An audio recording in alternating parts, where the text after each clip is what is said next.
Jesus answered, I am the way and the truth and the life. No one comes to the Father except through me. John 14:6. Greetings, mortals, and a capital day to you all. I am your host, Simeon. No fancy intros this time. I'm just here to say that you are tuning in to the Library of Gnosis. Welcome, friend. Many read this opening verse as a statement of exclusivity. But within the older symbolic languages of the Near East and Mediterranean world, this kind of statement also describes a pattern of spiritual mediation. A mediator is the one who guides the seeker toward the final reality, not the final reality itself. In the ancient world, Hermes Kreoporos, the Good Shepherd, served as a guide and psychopomp. He was the carrier of the message, the one who leads souls from one state to another. He was also identified as the Logos, the principle that interprets, mediates, and carries meaning. Early Christians would later apply the term Logos to Jesus for similar reasons. Both figures operate as guides who reveal truth and point the seeker toward a higher source. In Hermetic language, the messenger is the bridge. In Christian language, the Logos is the path, not the endpoint. Both point beyond themselves.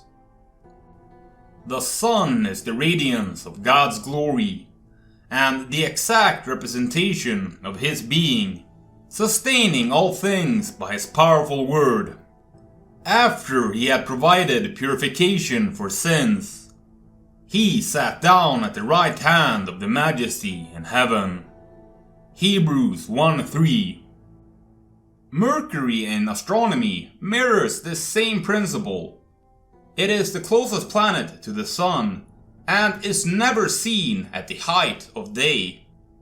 It appears only at dawn or dusk, just before the sun rises or just after it sets.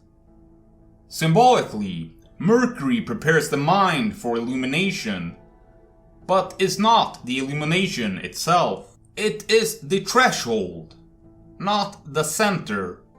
It is the herald of the light, not the light. This is why both the Hermetic and early Christian traditions used the mercurial symbolism to describe the mediator. The guide points the way towards the greater solar mysteries, but is not mistaken for the source itself. Neither Hermes nor Jesus are the final destination, but the initiatory guides. Do not confuse the guide with the destination. Or, as they say, if a wise man shows you the moon by pointing at it, don't mistake the finger for the moon. The guide brings you to the light, but the light itself is something you must enter. The sun symbolizes the final state of direct, unmediated unity with the ultimate source. Very truly I tell you, no servant is greater than his master, nor is a messenger greater than the one who sent him. John 13:16. Before writing this script, I had no idea that Jesus said this, so it was surprising to find him expressing the same idea.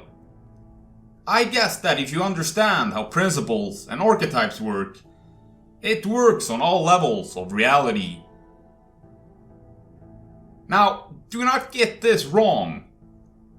In both Christian and Hermeticism, the mediator is not diminished by not being the endpoint. The mediator is necessary, because the endpoint is inaccessible without mediation. Here I am. I stand at the door and knock. If anyone hears my voice and opens the door, I will come in and eat with that person, and they with me. Revelation 3:20. The mediator shows the way, the messenger opens the path, but the journey is yours.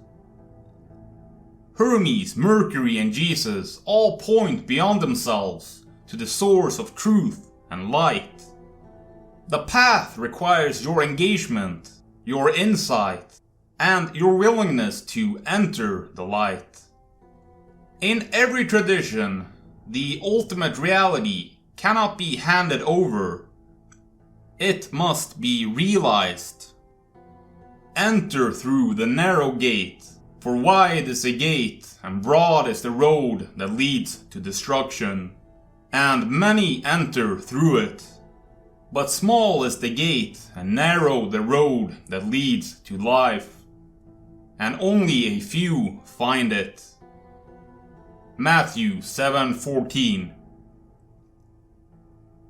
And now, as we near the end, if you made it this far, then write Solar Mysteries in the comments below so I know you did. Go support me on Patreon or YouTube and pick up some cool shirts with interesting prints. And I will see you mortals in the next one. Fare thee well.